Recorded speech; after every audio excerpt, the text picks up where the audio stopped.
यदि आप चाहते हैं कि अगले 7 से 8 महीने के बाद आपके पास एक सरकारी नौकरी हो, तो एक भर्ती मैं आपको बताने वाला हूँ आज इस वीडियो में। इलाहाबाद हाई कोर्ट में बहुत सारी वैकेंसी आने वाली हैं, ग्रुप सी और ग्रुप डी की, तो उनके बारे में आज बात करने वाले हैं इस वीडियो में। तो सभी दोस्तों को नमस्कार, मैं रोहित आप सभी का स्वागत करता हूँ रोहित स्टडी पॉइंट में। देखिए, इलाहाबाद हाई कोर्ट डिपार्टमेंट एक ऐसा डिपार्टमेंट है, जहाँ ना आपके रिजल्ट अटकेंगे, ना आपकी परीक्षा अटकेगी, ना ही आपके स्किल टेस्ट होंगे। 5 से 6 महीने में आपकी पूरी भर्ती की सारी प्रक्रिया संपन्न कराने के बाद आपको नौकरी दे दी जाएगी। तो इलाहाबाद हाई कोर्ट में अब जल्दी ही आपको नौकरी देखने को मिलेंगी ग्रुप सी और ग्रुप डी की। ग्रुप सी में स्टेनोग्राफर, जूनियर असिस्टेंट, और ग्रुप डी में आपकी सफाई कर्मचारी, ड्राइवर, बहुत सारी वैकेंसी आती हैं अलग अलग तरीके की। तो उन सब पे हम बात करने वाले हैं इस वीडियो में, क्योंकि इसकी प्रक्रिया बहुत फास्ट है। आप देख सकते हो, पुरानी भर्ती को लेकर चलेंगे। इस साल 3500 प्लस भर्ती आने की उम्मीद है, चाहे वो स्टेनोग्राफर उसमें हो, जूनियर असिस्टेंट हो, ग्रुप डी की हो, ड्राइवर की हो, इन सबको मिला करके 3500 प्लस भर्ती आपको देखने को मिलेंगी 2026 में। तो उत्तर प्रदेश की सभी जानकारी के लिए और मैथ्स पढ़ने के लिए आप मुझसे जुड़े रहें, यानी कि चैनल को सब्सक्राइब कर लें, ताकि समय समय पर सारी जानकारी आपको मिलती रहे उत्तर प्रदेश की हर भर्ती में। क्योंकि यहाँ एक ऐसा डिपार्टमेंट है कि जहाँ बहुत चीज़ें आपकी जल्दी जल्दी होने वाली हैं, चाहे एग्जाम हो, चाहे उसका रिजल्ट हो, स्किल टेस्ट हो, यानी पूरी प्रक्रिया 6 महीने में संपन्न हो जाती है। जैसे कि आप देख सकते हैं पुरानी वाली भर्ती। अगर हम देखें, जो पुरानी भर्ती थी यानी कि 2024 की जो भर्ती थी, उसमें 3,306 पोस्ट आई थी सबको मिला करके, चाहे स्टेनोग्राफर हो, जूनियर असिस्टेंट हो, ग्रुप डी हो, ड्राइवर हो। ऑनलाइन इनके शुरू हुए थे 4 अक्टूबर 2024 से, और लास्ट डेट कब थी इनकी? 24 अक्टूबर 2024। यानी कि बहुत ज़्यादा समय आपको देखने को नहीं मिलेगा, जैसा कि यूपी ट्रिपल एससी में होता है। पहले तो नोटिफिकेशन निकालेंगे, उसके 1 डेढ़ महीने के बाद फॉर्म ऑनलाइन होंगे, 1 महीना पूरा प्रोसेस चलेगा। यहाँ केवल आपको 15 से 20 दिन का समय मिलेगा फॉर्म भरने के लिए। जैसे कि आप देख सकते हो, 20 दिन का समय मिला। अगर बात करें इसके एग्जाम कब हुए थे स्टेनो के, जूनियर असिस्टेंट के, तो 4 से 5 जनवरी 2025 को। तो आप समझ सकते हैं नवंबर दिसंबर, यानी कि 2 महीने के बाद ही एग्जाम करा लिए गए। तो बहुत ज़्यादा इसमें समय नहीं लिया जाता है कि आपसे 4 से 5 महीने के बाद एग्जाम होगा, 3 महीने के बाद एग्जाम होगा, 1.5 से 2 महीने के बाद आपका एग्जाम हो जाता है। यहाँ तो समय मिल गया था। अगर इससे पुरानी भर्तियां आप देखोगे, तो 1 से सवा महीने के बाद ही एग्जाम करा लिया था, लास्ट डेट के बाद में। तो बहुत जल्दी यहाँ पर एग्जाम प्रक्रिया होती है। रिजल्ट की बात करें तो जुलाई में इसका फाइनल रिजल्ट, यानी कि आपको नौकरी दे दी गई थी। तो इतनी फास्ट प्रक्रिया रहती है इलाहाबाद हाई कोर्ट की। यानी कि अगर देखा जाए तो अक्टूबर में भर्ती प्रक्रिया शुरू हुई और जुलाई में जाकर आपकी खत्म हो गई, यानी कि 6-7 महीने में सारी भर्ती का काम खत्म हो गया। अब यहाँ पर जो अगली वैकेंसी आने वाली है, उस वैकेंसी के लिए आप तैयार हो जाइए। कम से कम आपको 3500 वैकेंसी देखने को मिलेंगी साथियों। 2026 में जो नोटिफिकेशन आएगा, उसमें 600 प्लस आपके स्टेनो देखने को मिलेंगे। अगर 1000 के आसपास आपको जूनियर असिस्टेंट देखने को मिलेंगे। बाकी ड्राइवर की पोस्ट और ग्रुप डी की पोस्ट मिलाकर आपको तो 2000 के आसपास, यानी कि इससे थोड़ी बहुत कम रह सकती है। तो टोटल मिला के 3500 के आसपास वैकेंसी आने वाली है। अब इन वैकेंसी के अंदर क्या क्या प्रोसेस रहता है, क्या क्या आपसे पूछा जाएगा। पहले रिटन एग्जाम होगा। होता क्या है, जो जे की वैकेंसी है उसके लिए रिटन प्लस टाइपिंग मांगी जाएगी। स्टेनोग्राफर के लिए रिटन और प्लस आपका शॉर्ट हैंड वगैरह होगी। और जो ग्रुप डी की भर्ती होगी या ड्राइवर वाली, उसके लिए आपके प्री और मेंस एग्जाम होंगे। तो देखिए, सब्जेक्ट की बात करें हम लोग, तो एग्जाम जो अभी तक होते आए हैं इलाहाबाद हाई कोर्ट के, अगर कुछ चेंज नहीं हुआ, जैसे कि सुनने में आ रहा है कि स्टेनोग्राफर के पेपर से मैथ्स हट सकता है, अभी ऐसा कुछ कह नहीं सकते जब तक नोटिफिकेशन ना आ जाए। लेकिन अभी तक जो इलाहाबाद हाई कोर्ट का सिलेबस रहा है, उसके हिसाब से मैं आपको बता दूं कि हिंदी के 25 क्वेश्चन आते हैं, इंग्लिश के 25 क्वेश्चन आते हैं, मैथ्स के भी 25 क्वेश्चन आते हैं, और जीएस के भी 25 क्वेश्चन आते हैं। इन टोटल जो क्वेश्चन होते हैं इसमें वो 100 होते हैं। और अगर हम बात करें नेगेटिव मार्किंग की, तो यहाँ पर नेगेटिव मार्किंग नहीं होती है। तो आप समझ सकते हैं कि 100 नंबर का आपका पेपर रहने वाला है, नेगेटिव मार्किंग होती नहीं है। 4 सेक्शन में पेपर आपका बटेगा। हिंदी 25 नंबर की आएगी, अंग्रेजी 25 नंबर का, मैथ्स 25 नंबर का, और आपका जीएस 25 नंबर का। तो मैथ्स पढ़ने के लिए तो आप मुझसे बने रहें, जल्दी क्लासें मैंने शुरू कर दी हैं। रेशियो की क्लास मेरी शुरू हो गई है। उसके अलावा जल्दी ही एक हाई कोर्ट का बैच बनाऊंगा मैं मैथ्स का। तो सभी जो तैयारी करने वाले हैं हाई कोर्ट की, तो वो सब मेरे से पढ़ सकते हैं बड़े आराम से। अब देखिए भी, हिंदी आप कहाँ से पढ़े, अंग्रेजी आप कहाँ से पढ़े, मैथ्स आप कहाँ से पढ़े, जीएस कहाँ से पढ़े आप लोग।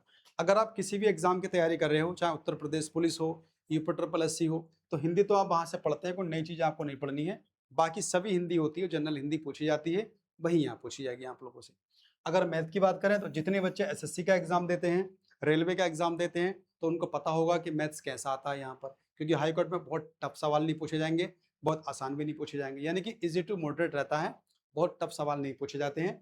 अर्थमेटिक आता है, मेंसुरेशन आता है, एक आधि सवाल तुम्हारा ज्योमेट्री का आता है। तो मैथ्स पढ़ने के लिए आप मुझसे बने रहें, जल्दी में इलाहाबाद हाईकोर्ट का बैच शुरू करने वाला हूँ। उसके अलावा देखिए, अगर हम बात करें अंग्रेजी की, तो अंग्रेजी के लिए देखो, जो बच्चे एसएससी के हैं तो उनको तो अच्छी तरह से अंग्रेजी आती है। तो जिनको अंग्रेजी अभी नहीं आती है, यानी इंग्लिश 25 नंबर के क्वेश्चन आने वाले हैं, तो वो आज से ही अपना अंग्रेजी पढ़ना शुरू कर दें, क्योंकि इसके बिना फिर आप अच्छा स्कोर नहीं बना पाओगे, और स्कोर नहीं बनेगा तो फाइनल में जाकर दिक्कत होने वाली है।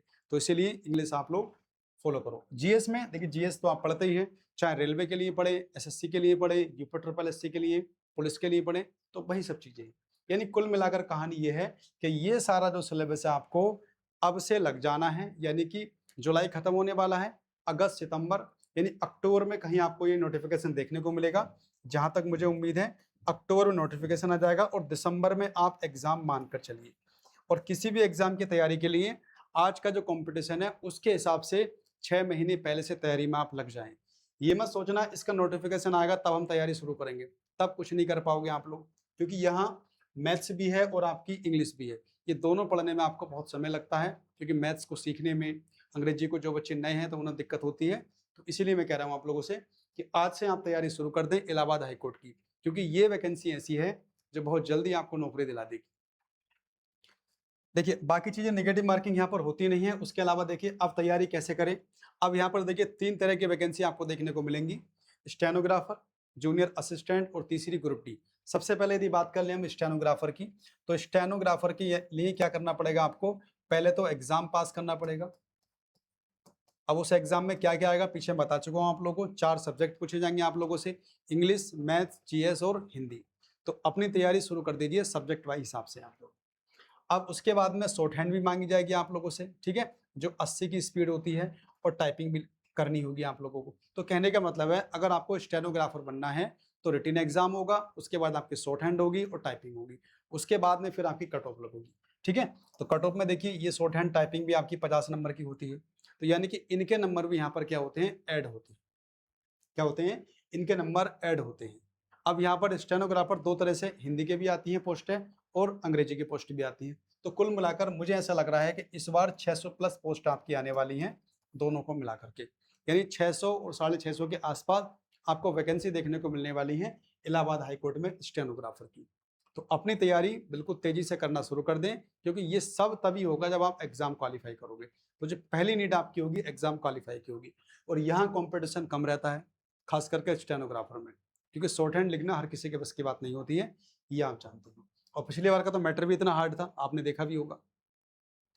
दूसरी वैकेंसी आती है जूनियर असिस्टेंट की। इसमें भी क्या होगा, पहले आपका एग्जाम होगा, और जब आप एग्जाम क्वालिफाई कर जाओगे तो उसके बाद में देखिए अंग्रेजी की टाइपिंग होगी और हिंदी की टाइपिंग होगी। तो अंग्रेजी की टाइपिंग में क्या होता है, वो तो सब है नॉर्मल, 30 की स्पीड आपसे मांगी जाएगी, और हिंदी की बात करें तो 25 की स्पीड मांगी जाएगी। 2 फॉन्ट होते हैं, कुर्तीदेव भी होता है और इस पे मंगल इंस्क्रिप्ट भी होता है। आप जिस पे चाहें उस पे सीख सकते हो। जो यूपी ट्रिपल एससी वाले साथी हैं वो इंस्क्रिप्ट पे भी होता है, कुर्तीदेव पे भी होता है, तो सब इसमें अप्लाई होता है। चाहे कुर्तीदेव पे कीजिए आप लोग, चाहे आप मंगल पे कीजिए। तो कुल मिलाकर के ये 25 नंबर की होती है और ये भी 25 नंबर के होते हैं, क्योंकि यहाँ पर टाइपिंग के नंबर मिलते हैं। क्वालिफाई डिसक्वालीफाई तो बाद में होंगे, पहले यहाँ पर आपके नंबर जोड़े जाते हैं। तो कोशिश ये कीजिएगा टाइपिंग आपकी बहुत अच्छी होनी चाहिए। रिटन में अगर 2-4 नंबर कम रह भी जाते हैं तो फिर आपके टाइपिंग में नंबर अच्छे खासे बन जाए। टोटल जो परीक्षा आपकी होगी टाइपिंग वाली ये 50 नंबर की रहने वाली, उसमें से 48 49 नंबर आपके आने चाहिए। इस तरह से आपको टाइपिंग करनी है। और मैं आपको बता दूं, यहाँ पर फ़ॉन्ट जो होता है वो क्या बोलते हैं उसको, फ़ॉन्ट ये जो हिंदी का फ़ॉन्ट होगा वो कुर्तीदेव का भी होता है और मंगल का भी होता है। उसके बाद देखिए ग्रुप डी की यदि बात कर लें हम लोग, तो ग्रुप डी के अंदर 2 एग्जाम होते हैं, एक प्री एग्जाम होगा और आपका मेंस एग्जाम होगा। तो देखिए जो सिलेबस और जो पैटर्न प्री का होता है वही मेंस का होता है। तो ऐसा कुछ नहीं है कि वहाँ पर आपका मेंस के लिए आपको लिखना पड़ेगा या कुछ निबंध ऐसा कुछ होगा। अभी तक तो ऐसा नहीं है और आगे भी नहीं रहने वाला, जहाँ तक मुझे लगता है। वही 4 चीज़ें आपसे पूछी जाएंगी, इंग्लिश, मैथ्स और जीएस की बात करें और हिंदी की बात करें, और यही आपके मेंस में आने वाले हैं। तो प्री और मेंस दोनों को नंबर मिलाने के बाद में तब आपकी कट ऑफ बनती है और तब आप क्वालिफाई यहाँ पर होते हैं। तो ये 3 चीजें आपकी हैं, स्टेनो की भर्ती हो गई, जूनियर असिस्टेंट की हो गई और ग्रुप डी की हो गई। यानी ये तीनों मिलाकर 3500 प्लस वैकेंसी आपको देखने को मिलने वाली है 2026 में इलाहाबाद हाईकोर्ट में। नोटिफिकेशन बता चुका हूं मैं आपको, अक्टूबर में इसका नोटिफिकेशन देखने को मिल जाएगा और तैयारी आप शुरू कर दीजिए आज से ही, क्योंकि 4 चीजें हैं पढ़नी है आपको। मैथ भी पढ़ना है, सारा अर्थमेटिक पढ़ना है, मेंसुरेशन पढ़नी है, 1-2 सवाल आपका ट्रिग्नोमेट्री या फिर अलजेब्रा या फिर ज्योमेट्री से भी आ जाता है। तो सब चीज़ों को आपको ध्यान में रखकर तैयारी करनी है। उसके अलावा इंग्लिश भी है। तो सब बच्चे तैयारी में लग जाइए, क्योंकि ये ऐसी भर्ती है जहाँ 7 से 8 महीने में आपको नौकरी दिला देगी। बाकी कोई डिपार्टमेंट ऐसा नहीं है। अब पुलिस को छोड़ दो, वो भी इलेक्शन का समय है तो हो रही है जल्दी वहाँ पर। बाकी दूसरा यूपी ट्रिपल एससी आप जानते हो उत्तर प्रदेश के अंदर, वहाँ 2-3 साल से पहले कुछ होने वाला नहीं है। तो जिनका अभी कोई दूसरा एग्जाम नहीं है या फिर बाकी परीक्षाएं आपकी हो चुकी हैं, तो ये एक सुनहरा मौका आपके पास रहेगा स्टेनोग्राफर बनने का, जूनियर असिस्टेंट बनने का। और जो ओवर एज हो चुके हैं 40 प्लस, तो वहाँ एक मौका रहता है इलाहाबाद हाईकोर्ट में ग्रुप डी वाली भर्ती में। तो चलिए साथियों, ये कुछ जानकारी थी।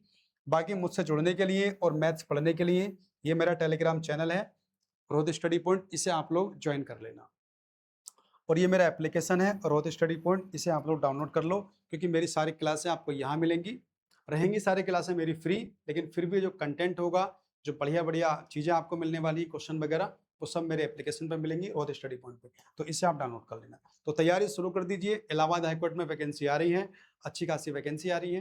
तो चलिए साथियों, जानकारी अच्छी लगी हो तो लाइक करना, बाकी दोस्तों में शेयर भी करना, और बाकी चैनल सब्सक्राइब अभी तक नहीं किया है तो कर लीजिए, क्योंकि समय समय पर सारी अपडेट और मैथ्स की वीडियो आप लोग हमसे देख सकते हैं।